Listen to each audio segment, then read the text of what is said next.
So, you want to build a financial plan that will last you through retirement? What goes into it? What makes it up? How do you put it together? That's what we're going to talk about in today's show.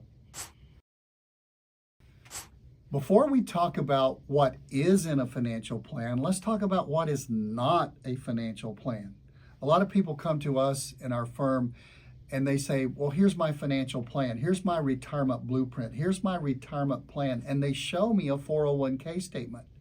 A 401k statement I liken to a lumber yard. It's part of a lumber yard. You go to a lumber yard, you find different kinds of lumber, 2x4s, doors, windows, roof trusses. You find all kinds of things.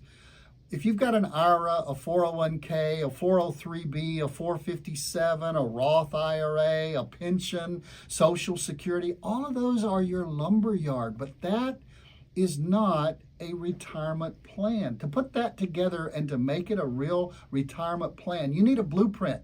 You need to find out how are you going to weave it together and address 6 essential things that we're going to talk about in this program today. The very first thing is income. Where's your income coming from in your financial blueprint, in your financial plan? A 401k, you can draw money out of it, an IRA, a 457, you can draw money out of those things. But number one, how much income do I need in retirement? And where is that income coming from? Another question, is it guaranteed or is it going to fluctuate, just like taking a certain percentage out of your portfolio every year and trying to stay within the boundaries so that you don't take too much out for income? Well, income pays for groceries and houses and cars, and almost all of those things are pretty non-negotiable. You have to have a certain amount coming out. That's your budget. We think it's really important for you to have your income solidified so you know that your income is guaranteed. It needs to be increasing. We'll talk about that in just a minute. It needs to last as long as you do. And for those of you who are married, it needs to last as long as your spouse lasts. So all of those things, you can't find that in a 401k, but you can only find that in a real retirement blueprint. The second element in a real retirement plan or a retirement blueprint, you have to address inflation. Now, for 40 years, we didn't have to because it was always 2%, 2.5%, 3% or less. In the past few years, we know in the past 3 years and 2 months, as I'm making this show right now, it's 20+%. And I just read an article recently where inflation for food, most of you who are out there do use food in your daily activities, that's up 25%. So over a period of a 20 or a 30-year retirement, inflation is going to eat a big hole into anything that's fixed. If you've got a pension that just pays out a fixed payout every year, or if we don't get the kind of raises we need to get in Social Security, or if your plan is to just take a fixed amount out of your portfolio every single month, how's that working for you? You're only buying about 75% of real things this year that you were 3.5 years ago. So you have to account in your plan for the impact of inflation over a 10, 15, 20, even 30-year retirement. The third thing you have to account for is your investments. Your investments when you're 70 years old, 75 years old, probably don't need to be in the same kind of things that they were when you were 25 or 30 years of age. You need to make sure that your investments are solid. You need to make sure that you have to continue to invest in most cases so that you can get some gain, but risk is a factor that you really need to consider. Many people reach retirement, and we've seen them years after years of being in this business and being in this industry. They've got the money they need, but they keep it at high risk in the market the way they've done for 30 or 40 years to build that lumber yard, but they keep that lumber yard at risk, and a big downturn in the market just knocks their retirement portfolio down in half. Twice since the year 2000, the market has taken investments down 50%. So if you're fully invested in the market the way you should be when you're 25 or 30, when you're 70, 75, or 80, you probably can't stand the roller coaster ride of the stock market in your investments. You have to address the risk level you're going to take during your retirement in your retirement plan. Number 4, 4-letter word, Taxes. Oh, it's five. No, it's a 4-letter word. My friend Ed Slott says, he's known as America's authority on IRAs and 401ks, that taxes are the single biggest factor that will separate you from your retirement dreams. A lot of people walk into our offices and they say, you know, I have $800,000 saved for retirement. I have $1.4 million saved for retirement. And we look at it and it's all in a 401k.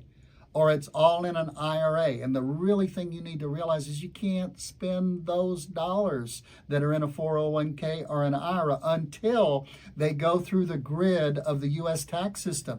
So you have a partner in your 401k, you have a partner in your IRA, unless it's a Roth, and that partner is going to take their chunk out of it every single time you take your chunk out of it. So you must consider taxes and the impact that taxes are going to have, not only on the money you take out of your IRAs and your 401ks, what impact are they going to have on your Social Security? What impact will they have on your pensions? What impact will they have if you ever sell your house and you have to pay capital gains? Taxes are a major factor. And remember, we said the 401k, the 403b, the 457, the IRAs, those are retirement accounts. Those are the lumberyard. And it couldn't be any truer than when it comes to the subject of taxes, because none of those address taxes. Your retirement blueprint needs to address taxes. Number 5, healthcare. I want to say this the right way, and I want to say it cautiously and carefully, but we all have to get out of here.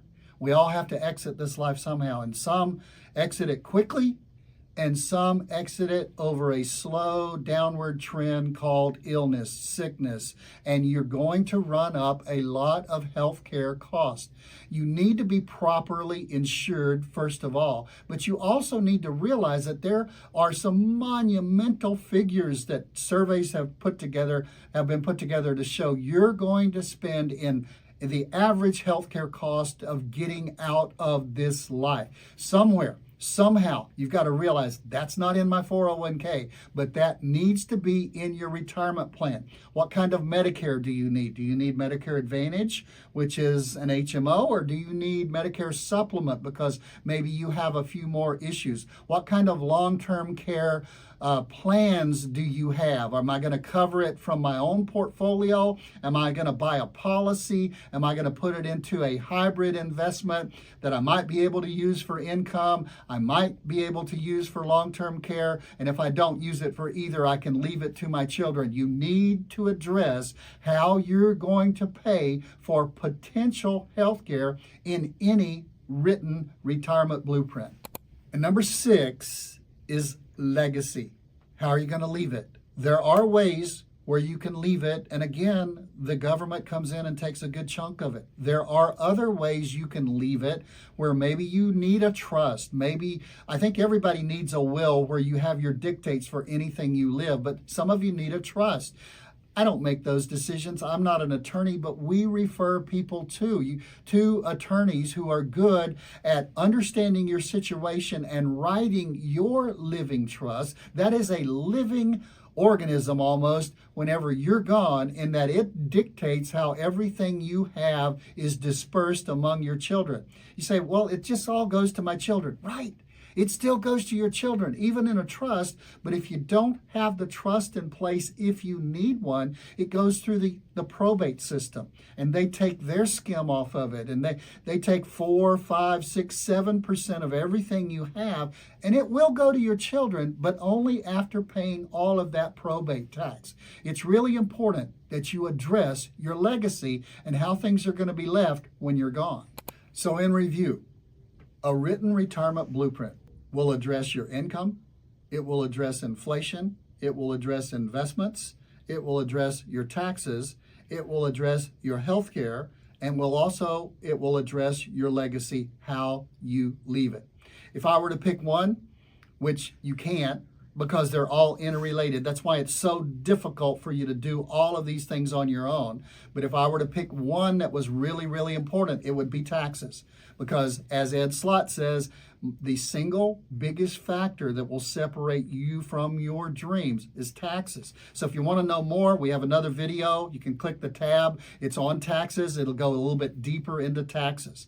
And we hope you like this. If you want our help in developing a written retirement blueprint, you can go to our website at Mosley Wealth Management. And if you liked what you saw on this video, if you'll click the subscribe button, it'll notify you when we have future videos coming online.